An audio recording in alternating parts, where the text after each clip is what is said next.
რუსეთის საომარი ეკონომიკა წიაღისეულის საწვავიდან მიღებული შემოსავლებით იკვებება. დროა ონკანი გადავკეტოთ. განაცხადა ევროკომისიის პრეზიდენტმა ურსულა ფონ დერ ლაიენმა პრესკონფერენციაზე, სადაც მან რუსეთის წინააღმდეგ სანქციების მე-19 პაკეტი წარადგინა. ახალი პაკეტი რუსეთიდან გათხევადებული გაზის იმპორტის აკრძალვასა და რუსეთის ჩრდილოვანი ფლოტის წინააღმდეგ სანქციების დაწესებას ითვალისწინებს. სანქციები ასევე ეხება იმ ფინანსურ ხვრელებს, რომელთაც რუსეთი სანქციებისგან თავის არიდების მიზნით იყენებს. სამწუხაროდ გასული თვის განმავლობაში რუსეთმა სრულად აჩვენა თავისი უპატივცემულობა დიპლომატიისა და საერთაშორისო სამართლის მიმართ. მან წამოიწყო ერთ-ერთი ყველაზე მასშტაბური დრონებისა და რაკეტების შეტევები უკრაინის წინააღმდეგ ომის დაწყების შემდეგ. ეს იყო თავდასხმები როგორც სამთავრობო შენობებზე, ისე საცხოვრებელ სახლებზე. დაიბომბა ევროკავშირის ოფისი კიევში, ჩვენი კავშირის სიმბოლო. ევროკავშირისთვის საფრთხეები იზრდება. ბოლო ორი კვირის განმავლობაში რუსეთის შაჰიდის დრონებმა ევროკავშირის საჰაერო სივრცე დაარღვიეს პოლონეთსა და რუმინეთში. ის, ვისაც მშვიდობა სურს, ასე არ იქცევა. ისევ და ისევ პრეზიდენტი პუტინი ესკალაციას იწვევს და sapasუხოდ ევროპას ეწოლას აძლიერებს.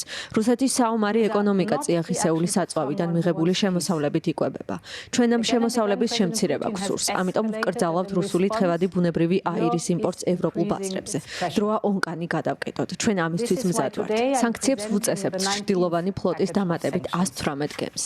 ევროკავშირის სანქციების ქვეშ ახლა 560-ზე მეტი გემია. ენერგეტიკული ვაჭრობის მსხვილ კომპანიებს, როსნეფტს და გაზპრომნეფტს ახლა ტრანზაქციები სრულად ეკრძალებათ.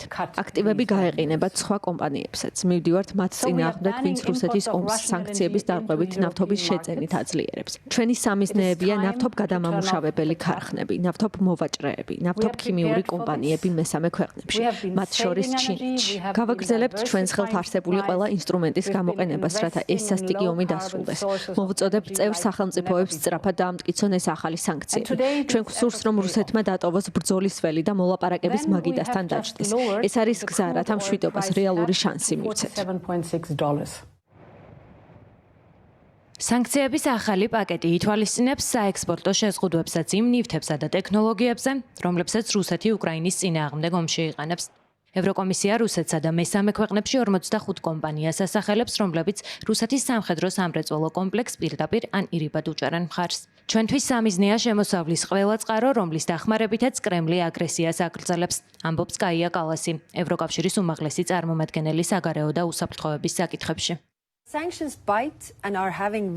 ჩვენი სანქციები შედეგიანია და აშკარად აისახება რუსეთის საჯარო ფინანსებსა და ეკონომიკაზე. ევროკავშირისა და მისი პარტნიორების ძალისხმევა უნდა გაგრძელდეს, ვიდრე მშვიდობა არ დამყარდება. ჩვენთვის სამიზნეა შემოსავლის ყველა წყარო, რომელსაც კრემლი აგრესიის გასაგრძელებლად იყენებს. ჩვენი ინიციატივაა სრულად აუკრძალოთ ტრანზაქციები რუსეთის ბანკებთან და ფინანსურ ინსტიტუტებთან, მათ შორის იმ ბანკებსა და ინსტიტუციებთანაც, რომლებიც მესამე ქვეყნებში საქმიანობენ. ახალი სანქციები ასევე კიდევ უფრო შეამცირებს რუსეთის წვდომას ისეთ ტექნოლოგიებზე, როგორებიც სახელოვნური ინტელექტი და გეოსივრცითი მონაცემები. ასევე მნიშვნელოვან რესურსებზე, რომლებიც იარაღის წარმოებაში გამოიყენება. მათ შორის იმ რესურსებზე, რომლებიც მოწოდებულია უცხოელი მომწოდებლებისგან, მათ შორის ჩინეთიდან და ინდოეთიდან. ევროპას სურს მშვიდობა უკრაინისთვის, მაგრამ რამდენიმე კვირიანი დიპლომატიური ძალისხმევის მიუხედავად, რუსეთი მხოლოდ აგრესიას აძლიერებს და ახლა უკვე თავად ევროკავშირის საზღვრებსაც უქმნის საფრთხეს. მოსკოვისთვის ომის გაგრძელების შესაძლებლობის წართმევა აუცილებელია, როგორც ომის დასასრულებლად, ასევე ჩვენი კონტინენტის უსაფრთხოების დასაცავად. რუსეთის აგრესია აღარ შეიძლება